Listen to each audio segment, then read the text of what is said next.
she'd been rehearsing it. I could tell by the way she sat, spine straight, hands flat on the kitchen table like she was waiting for a deposition to begin. Sharon had always been an event planner down to her bones. She staged everything, even grief. I poured my coffee. The morning light came through the window above the sink, the way it always did in October, thin and sideways, cutting across the countertop in a long orange stripe. I noticed the stripe. I noticed the way her thumbnail was pressed into the wood grain of the table. I noticed the small muscle in her jaw working itself up for what was coming. 25 years in fire investigation teaches you to read a room before you walk all the way into it. You look for the signs of what's already burning before you start searching for the source. She said it like she'd practiced it in the car, maybe at red lights, maybe into the bathroom mirror. I've been seeing someone. A pause she'd timed. His name is Anton. Another pause. Then the part she'd saved, the part she'd polished until it was smooth as river glass. He makes me feel alive, Eli. When was the last time you made me feel anything? I looked at her for a long moment. Then I said, check your joint account. I poured my coffee in the sink. I walked out. I drove to the office.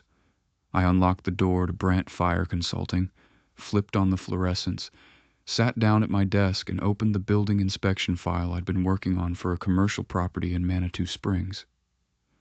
The suppression system schematics needed cross-referencing with the 2021 code update. I cross-referenced them. Around 9:30, I called my contact at the marshal's office about a permit issue on a warehouse job. Around 11, I ate a sandwich I'd brought from home, turkey, mustard, no tomato. By 2, I had finished the compliance report and sent it to the client. I am telling you this not to convince you I'm fine. I'm telling you this because it's the truth, and the truth is what it looks like when a man learns to live so far inside procedure that the procedure keeps running even when the man is stopped. Some people who know me from the department, the ones who worked the shift with me through the 90s and into the 2000s, the ones who were there for the hard calls and the long nights, they would tell you that Eli Brandt has ice in his veins. They mean it as a compliment. In their world, the world I came up in, ice is what keeps you alive. Ice is what lets you walk into a structure that is actively trying to kill you and make good decisions. You watch the young probies come through the academy and you can see the ones who are going to freeze up and the ones who are going to function. And the difference isn't physical. It's the relationship between the emotional temperature and the operational one. The ones who function have learned to keep those two temperatures separated. The ones who freeze let them bleed into each other. I learned the separation early. Some people have it naturally. I built it consciously, piece by piece, starting from my first real fire, a house fire on the north side of the city in the winter of 1992. I was 26 years old, a probie who'd been through the academy and the training, but who had not yet understood that training and actual fire are related the way a map is related to the territory. They describe the same thing. They don't feel the same at all. I won't go into the full details of that first bad one. There was a child. There are always children in the worst ones. Not always, but when they are, it becomes the metric against which you measure every other call you ever work, the fixed point the rest of the scale radiates out from. What I will tell you is that I did my job. I functioned. I made decisions. And on the drive home afterward, I pulled over on a service road off the interstate, and I sat with the engine running for 40 minutes, and I felt things that I could not afford to keep feeling if I was going to go back the next shift and do it again. So I stopped feeling them. Not all at once. Over time. I learned the architecture of containment the way you learn any technical skill, by practicing it until it becomes automatic, until the override happens so fast you don't experience it as a decision. Something hits the edge of the perimeter, and the containment mechanism activates, and the work continues. Sharon used to say I was the most reliable person she'd ever met. I think she meant it as love at first. Later, I think she meant it as diagnosis. I discovered the affair 6 weeks before that morning at the kitchen table. I want to be accurate about that because accuracy matters to me more than almost anything else, and because the sequence of events is important to understand how I responded the way I did. I was not some wounded husband who came home early and found evidence of sin. It happened the way most things happen to me, through paperwork. I was reviewing our homeowner's insurance policy. This is something I do every fall. The same way I rotate the batteries in the smoke detectors, the same way I flush the water heater sediment and check the GFCI outlets. Systems require maintenance. I've believed this since I was a probie watching a veteran captain walk a building after a small kitchen fire, methodically checking every adjacent space, not because he thought the fire had spread, but because that's what you do. You don't assume containment, you verify it. In the policy review, I found a rider for jewelry. It was modest. The documentation listed a sapphire bracelet and a pair of diamond earrings, insured for a combined $4,000. I hadn't bought Sharon jewelry in over 2 years.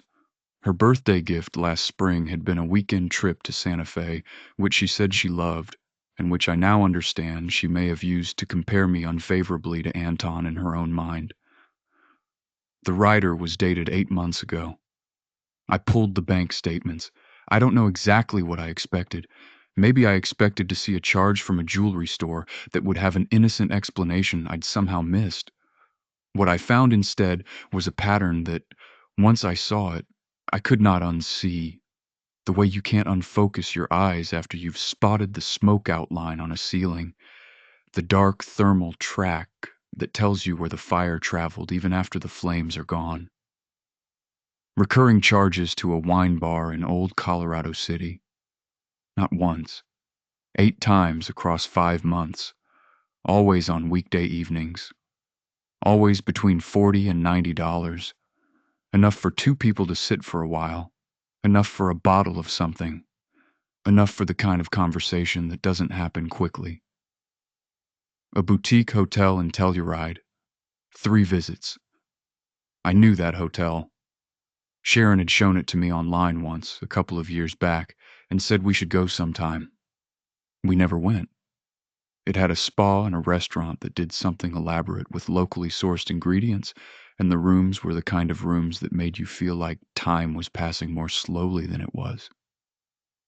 The kind of rooms you bring someone to when you want them to understand that you think they're worth slowing time for. A florist on Bijou Street. It was the florist that got me. Sharon hadn't received flowers at home in months. I know this because I'm the kind of man who notices systems, and I had stopped being part of the delivery system. I thought she'd stopped liking cut flowers. I thought a lot of things in the self-serving way that people construct narratives around their own negligence. The truth?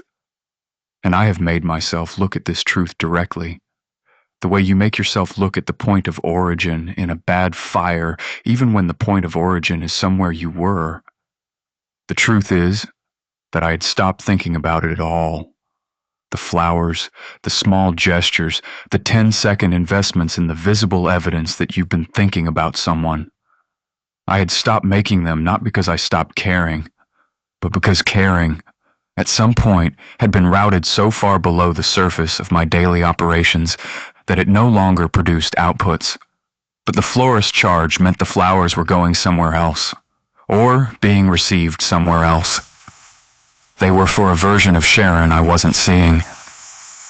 I sat with the statements for a long time that night. Sharon was at a venue walkthrough, or that's what she'd said, and at that point, I was still sorting what was true from what wasn't. I sat in my home office with the desk lamp on and the rest of the house dark, and I did what I've done in the aftermath of every bad call I ever worked. I constructed a timeline. I cross-referenced dates. I looked for accelerants, the charges that appeared immediately before or after the hotel stays. I found them. Dinners, a spa, a concert at the Broadmoor. I did not cry. I want to be honest about that too. I sat in the dark with a yellow legal pad, and I wrote down numbers and dates, and I did not cry. Part of me knew even then that this absence of tears was relevant information. Sharon had said, at various points over the years, not as accusations, more as observations she was making to herself, comments that arrived and were absorbed and then, I now understand, went nowhere, gathered with all the others in the gap between what she was saying and what I was hearing. She had said I had never really let her in, that I lived somewhere behind my eyes where she couldn't reach. I understood what she meant. I had understood it every time she said it. I just hadn't done anything about it, because I didn't know how to do anything about it, and because the not knowing had been easier to accommodate than to fix. It is extraordinary how much a person can accommodate. The accommodation is itself a kind of answer. It says, I would rather sit with this discomfort indefinitely than walk toward it and see what it costs to address it. I had been saying that to Sharon for 22 years without using any words at all. The morning after I found the statements, I called Frank DeLuca. Frank had worked forensic accounting for an arson fraud case I'd been expert witness on in 2019. Insurance company hired him to trace how a commercial property owner had structured the financial trail before a suspicious fire. Frank was meticulous and humorless, and did not editorialize, which made him the right man for the job. I told him I needed a full financial picture, joint accounts, Sharon's personal accounts, credit cards in her name, any liabilities I might not be aware of. I told him I needed it done quietly, and I needed it done right. He asked if this was a divorce matter. I said it was a planning matter. He said he'd have a preliminary report in 10 days. Over the following 6 weeks, while Sharon continued to come home in the evenings and make dinner and ask me about work and sit across from me watching television, I rebuilt our financial architecture from the outside in. I spoke to a divorce attorney, a woman named Patricia Vance, who'd been recommended by another retired captain I knew from the department. I opened individual accounts. I moved my consulting income. I separated the retirement assets into categories: mine, hers, joint. I was careful and I was thorough, and I was, in the way that I am always in an active investigation, utterly calm. Frank's report confirmed what I'd found and extended it. Sharon had been paying Anton's rent for 4 months. $2,400 a month out of our joint savings account, categorized in the transaction notes as design consultation, which is the kind of fiction that relies on no one ever looking closely. I had looked closely. I always looked closely. It was the one skill I had in abundance. 4 months. $9,600. A sommelier's apartment in the West Side, close enough to the wine bar where he ran his tasting experiences that he probably walked to work. I tried to picture it. The kind of life where someone walks to their artisanal job in the morning with a woman's husband's money in their pocket. And I found I couldn't sustain the picture long enough to be angry about it. I felt something, but it was more like the cold, functional recognition you get when you're reading a fire report and you find the point of origin. Not rage, just, there it is. I've thought about this a lot since. The absence of rage, whether it was strength or pathology. I know what the rage would have looked like. I've seen it in arson cases where the origin was personal. Someone burning down what they couldn't control, making the destruction match the feeling. I've seen men who found out their wives were unfaithful and turned it into something the legal system had to respond to. Something loud and permanent. I understood that impulse more than I'd ever admitted to anyone. There's a version of me, maybe, in which the discovery of those bank statements produced something that moved outward rather than inward. That made noise. But I am not that version. I have never been that version. I am the version that sits down, catalogs, constructs the timeline and figures out what can be controlled and what can't. It's not virtue. It's not even really choice. It's just the deep grammar of who I became, and you don't revise grammar at 50 by wanting to. What I'll tell you is that the absence of rage was not the absence of feeling. That's the distinction I'd want to make, sitting here, with the distance of time. There was something in me during those 6 weeks. Sitting across dinner tables from Sharon, who didn't know I knew, driving to client sites, writing compliance reports, lying in bed in the dark while she slept beside me, as if the shape of our life together was still intact. There was something moving through the ordinary days like current through wire, invisible and constant, something that I was managing with the same containment mechanisms I'd built for the warehouse fire and every hard call before and after. It wasn't absence. It was pressure. Pressure that the system was designed to handle and that the system was handling, because that's what the system was built for. I just wasn't sure anymore whether the system was serving me or whether I was serving it. The morning Sharon sat across from me at the kitchen table and told me about Anton. I had already done everything that needed doing. The joint account she'd used to pay his rent had been reduced to just enough to avoid suspicion over the prior 3 weeks. I'd moved the rest legally, documented per Patricia's guidance. Her credit card with me as the joint holder had been closed. My name was off the car insurance for her Audi. The financial architecture of our marriage had been quietly, carefully deconstructed while she was somewhere feeling alive.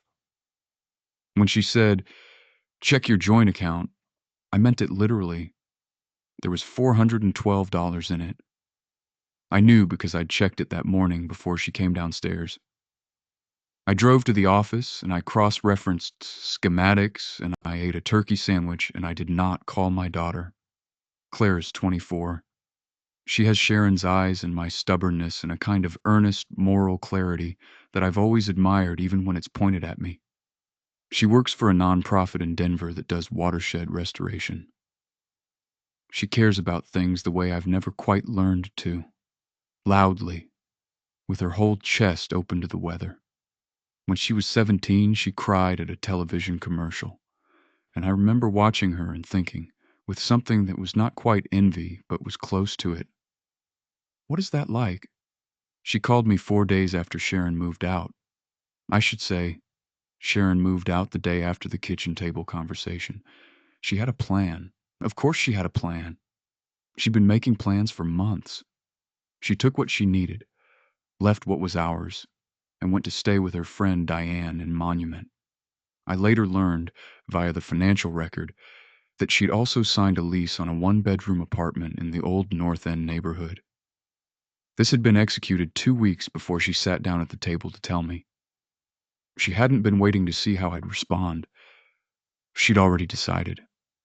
When Claire called, I was in my truck outside a strip mall in Pueblo, finishing a post-inspection checklist for a laundromat that had failed its fire suppression review. She said, "I need to talk to you about what's happening with Mom." I set down the checklist. "Okay." She told me about the account. A pause. "Dad, she said there was almost nothing in it. She said she called it financial cruelty." I looked at the strip mall. The laundromat had old knob and tube wiring behind a dropped ceiling that its owner didn't want to pay to replace.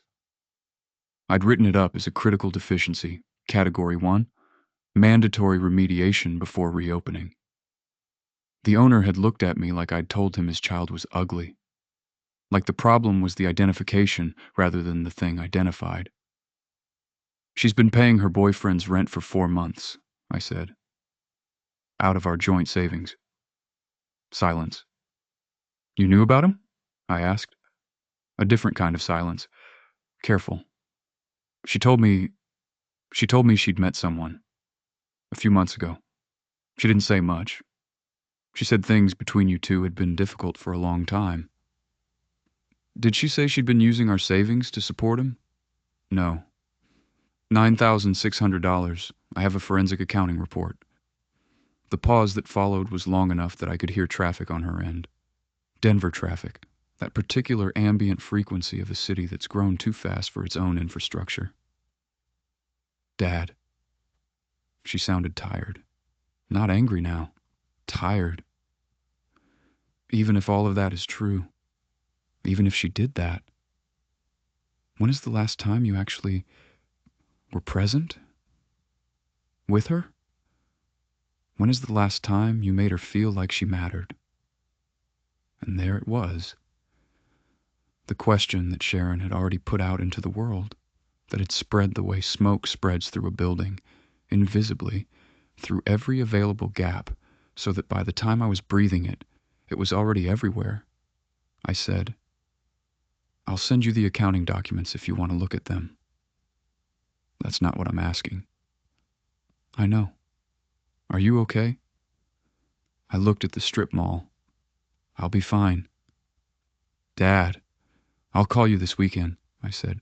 I have to finish a report. I finished the report. I drove home. I ate dinner standing at the kitchen counter. Leftover rice, some chicken I heated in the microwave. And I thought about what Claire had said, and I thought about Sharon at the table with her hands flat on the wood. And I thought about a fire I worked in, 2011. A house fire in a neighborhood east of downtown where the family had gotten out, but the dog hadn't. The father had tried to go back in for the dog. We'd had to physically restrain him. He'd been inconsolable in a way that, at the time, I'd watched with a kind of professional remove, cataloging his behavior as a data point in the human response to loss, noting the way grief strips the controls from a person the way high heat strips the insulation from wire. I had stood there watching him completely unmoved, not because I didn't understand his grief, but because I had learned, somewhere across 25 years of bodies and smoke and the wreckage of other people's emergencies, to keep my own insulation intact, to function, to be the person the panicking people could press up against and not give way. Sharon had called it making her feel nothing. I had called it being reliable.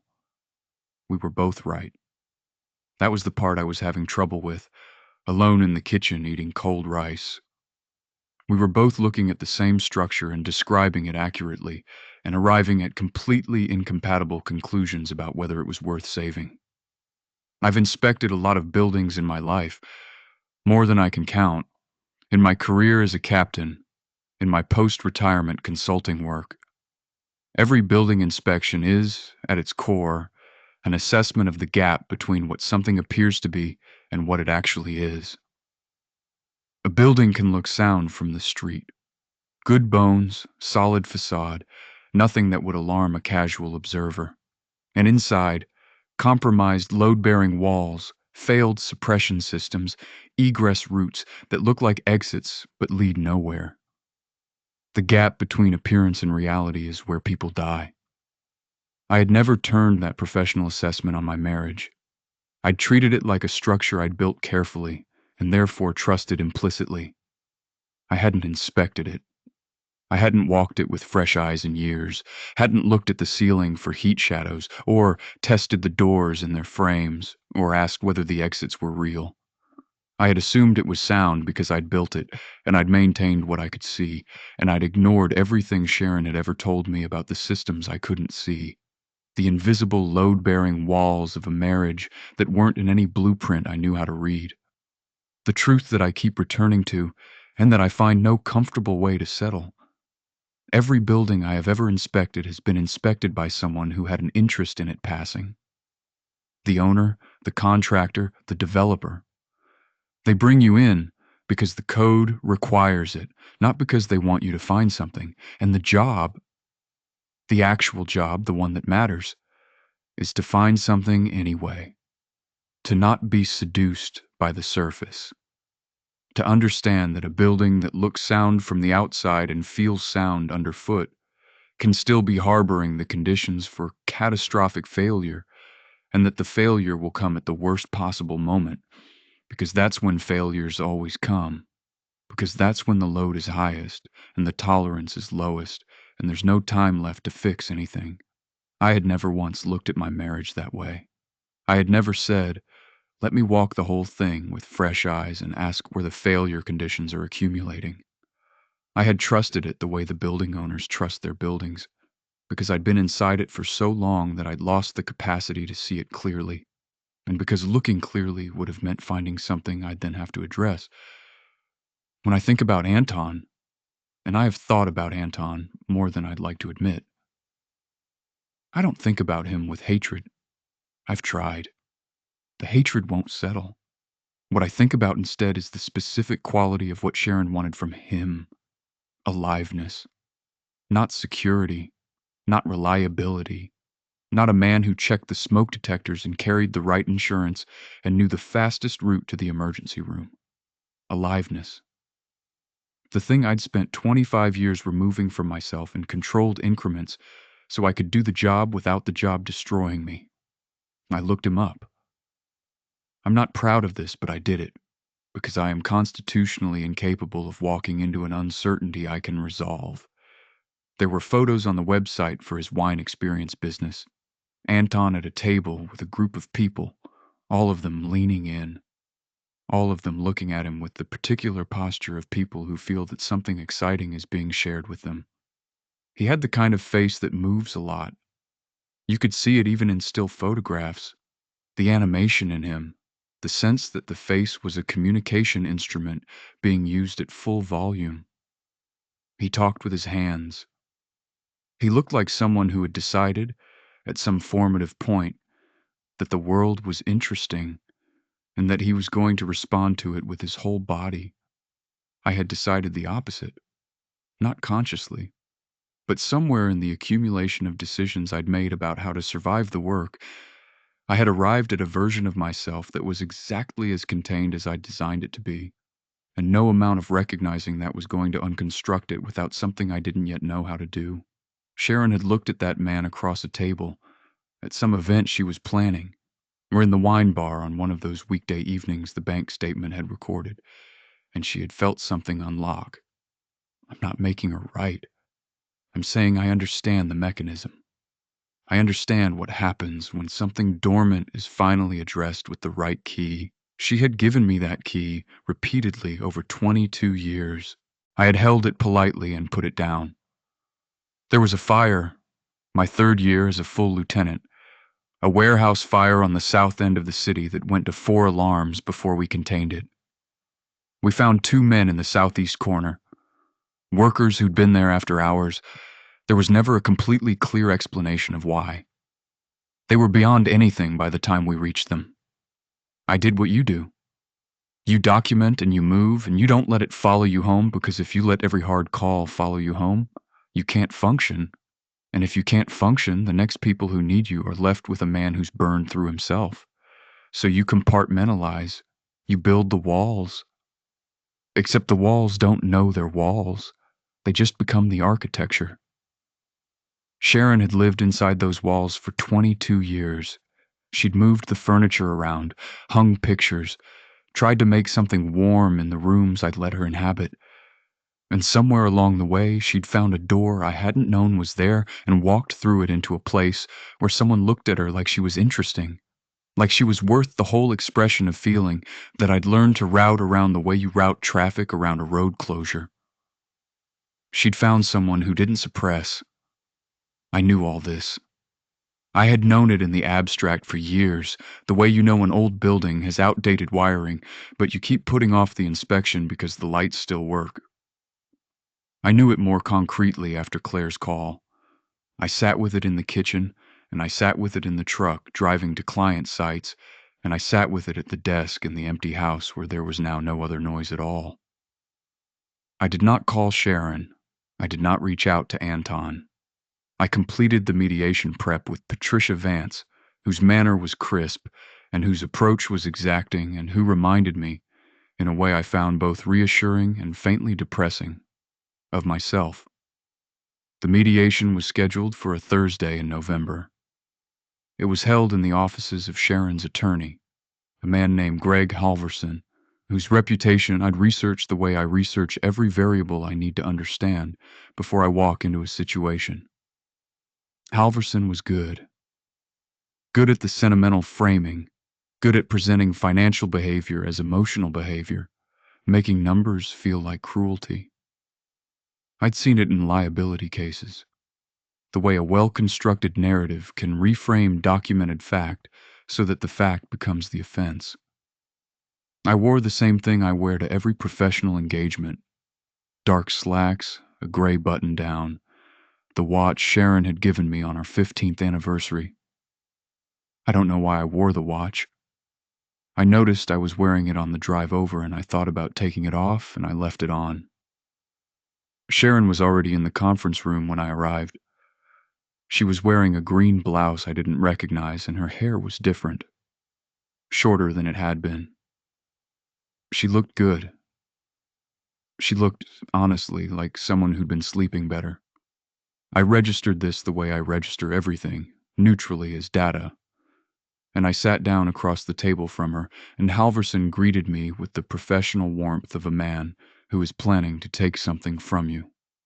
Patricia sat beside me with a leather folder and a laptop.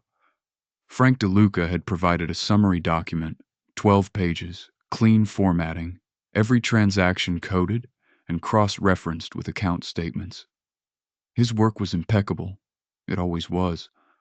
Halverson opened by presenting Sharon's position, which was the position I'd expected. Long marriage, shared assets, significant non-financial contributions, equitable division. Standard framework, competently executed. He spoke about Sharon's event planning business and its growth trajectory, its dependence on the social capital and lifestyle infrastructure our marriage had provided. He spoke about Sharon's emotional labor over the years. He did not speak about the joint savings account. He was saving that. Then Patricia presented Frank's document. She went through it methodically. The wine bar charges, the hotel stays, the florist. Then, and Patricia had good timing, I'll say that, the rent payments. She put the transaction summary on the screen. $2,400 a month, 4 months, $9,600 total, paid to a property management company at an address on the west side of the city. She noted the transaction description. Design consultation. There was no design consultation. There was no consultant relationship of any kind. There was a 38-year-old sommelier whose rent had been paid by our family savings account for 1/3 of a year. Halverson said something about the framing of the document. He spoke carefully. He was a good attorney, and he understood exactly what he was looking at, and he did not, to his credit, try to argue that black was white. He recalibrated. He spoke about the emotional context of marital distress. He spoke about seeking a path forward. I watched Sharon while he spoke. She was looking at the summary document on the screen. Her hands were in her lap under the table. I could see the tendons in her forearms. She was working very hard to appear composed, and she was almost succeeding, and for a moment I saw her the way I'd seen her 22 years ago when she'd given a toast at her sister's wedding and had been visibly nervous in a way that made her seem absolutely real to me. More real than she ever seemed when she was performing poise. I had loved her very much in that moment at the wedding. I had loved the seam between the performance and the person underneath it. She looked up from the summary document, and she found me across the table, and she said, very quietly but clearly, "You were always better at burning things down than building them up." The room was quiet. Halverson made a note on his pad. Patricia kept her eyes on her laptop. I didn't respond. Not because I was holding the high ground. Not because I was calculating impact. I didn't respond because the statement arrived in me like a stone into still water, and I needed a moment to feel where the ripples went before I could say anything at all. And by the time the moment had passed, it was clear that nothing I said would be the right thing, because the right thing wasn't available in this room on this day. The right thing had been available years ago, in ordinary evenings, when I could have put down the compliance report and the code manual and looked at Sharon the way she'd needed to be looked at, and I hadn't done it. And now, we were here. The mediation concluded with the framework Patricia had prepared. The asset division was favorable to me in the ways that mattered. My consulting business, my retirement accounts, the equity in the house, which I would keep. Sharon received a fair settlement and her business assets and the Audi. The joint savings, significantly reduced, was divided. The rent payments were documented as marital waste and factored accordingly. Halverson's ability to argue sentiment had been foreclosed by 12 pages of forensic accounting. Numbers are harder to reframe than feelings. We signed the preliminary agreement. We did not look at each other when we signed.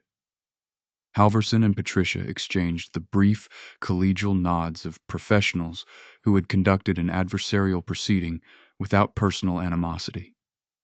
Sharon put her pen in her purse and stood up and left without looking back, and I watched her go. And I thought about the green blouse I didn't recognize, and the shorter hair, and the fact that she had, by every observable measure, already begun to build her next life. I drove home in the November dark. The mountains were invisible behind the cloud cover. The city looked smaller than usual from the interstate, all that amber light under a low gray ceiling, contained, like embers under ash. I'd driven this stretch of road so many times it had become fully automatic, my hands and feet operating the truck while my mind went wherever it needed to go. It went to a conversation I'd had with a captain named Roger Stills in maybe my 8th year on the job. Roger had been 20 years ahead of me, a man who moved through fires the way water moves through stone, not fast, but with total certainty of destination. He'd been married and divorced twice by then. His third marriage lasted until he died. I had asked him once, in the way that you ask someone who seems to have solved a problem you're still working on, what the difference had been between the ones that didn't work and the one that did. He'd thought about it for a while. Then he said, "The first two, I treated them like they were lucky to have someone they could count on. The third one, I figured out she didn't want someone she could count on. She wanted someone who showed up without the armor on." I'd thought I understood what he meant. I hadn't. The house was dark when I got home. I turned on the lamp in the living room and I stood in the middle of the room, and I looked at it the way I look at every space I've just entered, taking inventory, noting the exits, assessing the load, the furniture we'd chosen together, the prints on the walls, the bowl on the side table where Sharon used to put her keys and which was now empty. All of it still here, all of it still arranged the way it had been, and none of it the same. I sat down in the chair by the window. Not the couch. The chair, which had always been mine, which was still exactly where it had always been, which had never been reorganized or softened or changed by anyone else's preference. It occurred to me, sitting in it, that this was the most complete summary of my marriage I could have assembled. Everything she'd touched had been eventually left. Everything I'd claimed had stayed exactly where I put it. "When was the last time you made me feel anything?" I'd been running the question on a low loop since she'd asked it, the way a fire investigator runs a timeline. Forward, backward, looking for the point at which the sequence became inevitable. What I kept arriving at was not a single moment, but a pattern. Not absence, but method. Every time Sharon had wanted something from me that I didn't know how to give, I had given her something adjacent, something practical, something that solved the surface problem and didn't touch the thing underneath. A trip instead of a conversation. An upgraded appliance instead of the acknowledgement she was asking for. Management instead of presence. I'd treated our marriage like a building that just needed the right maintenance schedule, and I'd missed the fact that she wasn't asking to be maintained. She was asking to be inhabited, and she wasn't wrong. She wasn't wrong to want that. She wasn't wrong to feel the absence of it as a kind of slow erasure, to feel herself gradually disappearing inside the orderly, functional, affectionless structure I'd built around us both. She was wrong about Anton. Wrong to let it go that far. Wrong to use our money. Wrong to be proud of it at the kitchen table like it was something she'd earned. But the wound underneath was real, and I had spent 22 years not looking at it directly. Claire had asked me if I was okay. I reached for my phone. Her name was in it, right at the top, the way it always was because she called more often than anyone else had since she went to college, as if she understood even then that I needed the reminder that the connection was still there. I held the phone in my hand, and I thought about what I would say. Not the financial documents, not the accounting, not the procedural recounting of mediation terms. Something else. Something that would require me to lower the ceiling of the room I lived in and let her see what was actually on the other side of it. I thought about Roger Stills, his third wife at his funeral, the way she'd held herself, not like someone who had lost a good provider or a reliable man, but like someone who had lost the person who had looked at her most fully, who had let himself be seen in return. I put the phone down on the arm of the chair, not because I didn't want to call, not because I was angry or avoidant or making a strategic decision about timing. I put it down because I needed another minute to figure out how to have a conversation that wasn't a debrief, and I'd never been good at finding that gear quickly, and I was trying to be honest with myself about the difference between needing a minute and always finding a reason to need one more. The room was very quiet. The furnace ticked on. Outside, the wind moved through the pine trees in the yard, the three big ponderosas Sharon had wanted to remove because she thought they were too close to the house, and I had said were fine. They were well away from the structure. There was no meaningful risk. I'd been right, technically. They were fine. And she had looked at them every day for years as a reminder of the conversation we hadn't had about them, about what she wanted and what I'd decided, and how often that equation had come out the same way. I thought about the word alive. I thought about what it had cost her to say it across the table to me. The other man makes me feel alive, and I tried to imagine how long she had been holding that sentence, turning it over, deciding it was the truest thing she could say. It was the kind of sentence that comes from somewhere real. You don't rehearse something like that unless you've been living it. I had kept myself useful for 25 years. I had kept myself functional, kept myself available in the ways I knew how to be available, present at the dinner table, present at the important events, financially responsible, physically reliable, never a man who disappeared or drank too much or made her feel unsafe. By every metric that I knew how to measure, I had been a good husband. But metrics are only as good as what you're measuring. I'd been measuring the wrong things for 22 years, and by the time I understood which instruments I should have been using, the building had already been evacuated. I picked up the phone again. I found Claire's name. I sat there for a long time looking at it. I thought about what I'd say. I ran through openings the way I sometimes run through an approach to a structure, looking for the cleanest line of entry, the one that creates the least additional damage on the way in. But every opening I found felt like a report. Here are the facts. Here's the outcome. Here's my assessment of the current operational status of the family unit. That wasn't what she'd asked for. She'd asked if I was okay, and the honest answer was something I'd been refusing to locate all day.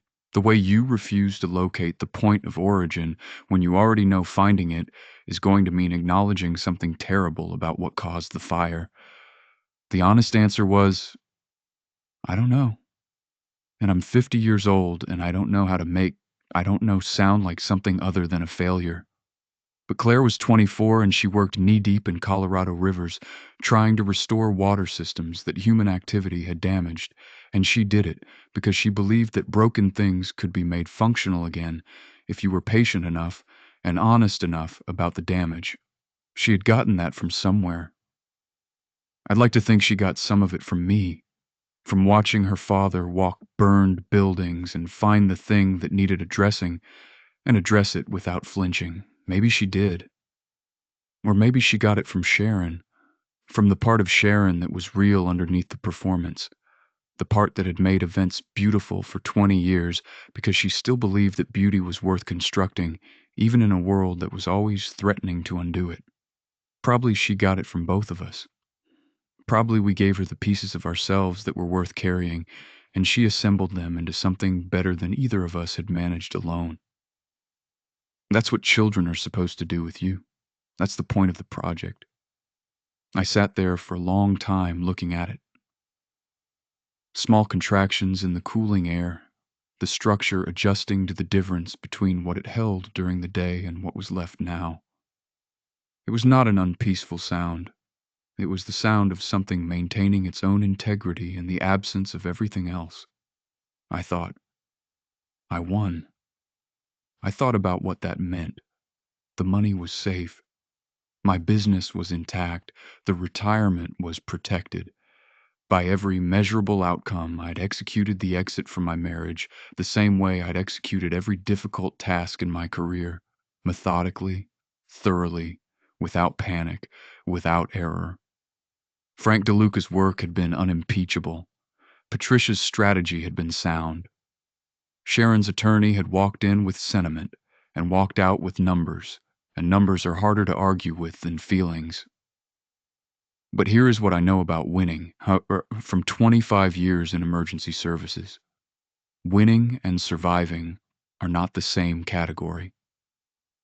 You can win the structural argument and still lose the building. You can contain the fire to the room of origin and still have a total loss if what burned was load-bearing enough. I had secured every asset I could name. I had done it well, done it cleanly, done it without the kind of error that would haunt me professionally or financially. And I was sitting in the dark in a house that no longer contained a single person who knew what I sounded like when I was actually scared, and the thing I was feeling wasn't satisfaction. It was the particular, specific exhaustion that comes after a long incident is finally called. The moment when the hoses are rolled and the trucks are staged and the fire is out and you have to start being a person again rather than a function. Some guys handle that transition smoothly. Some guys don't. Some guys spend 25 years not making the transition at all, staying in the operational mode because being a function is so much less demanding than being a person. And gradually, without anything you could point to as a conscious decision, the function becomes the whole man.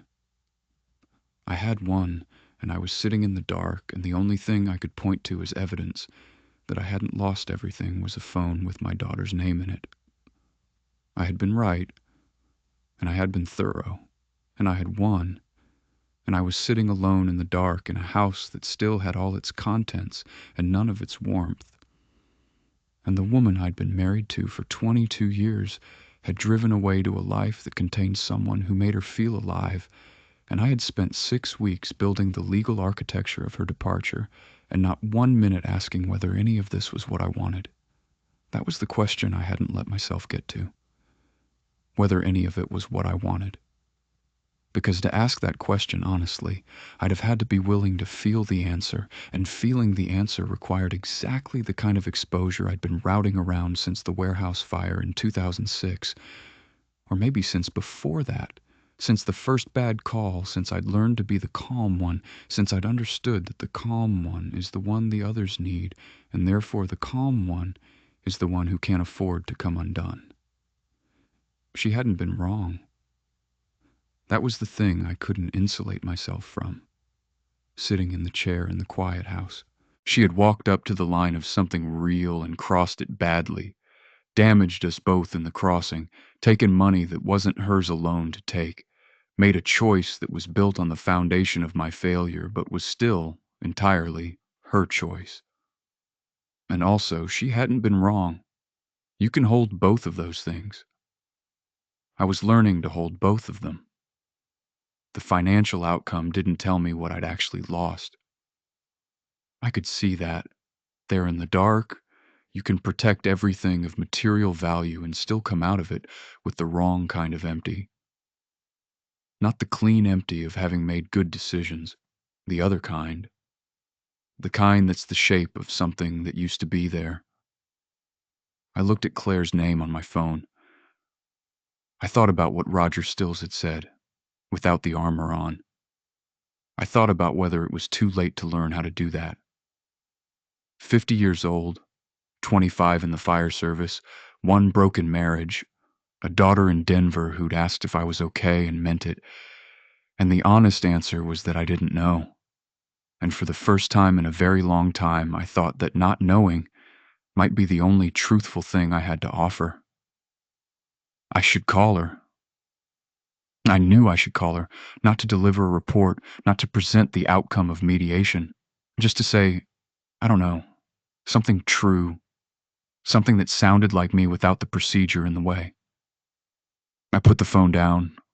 I'd call tomorrow, or the day after. The furnace ticked. The ponderosas moved in the wind outside. The house held its shape in the dark, as structures do, as well-maintained structures can.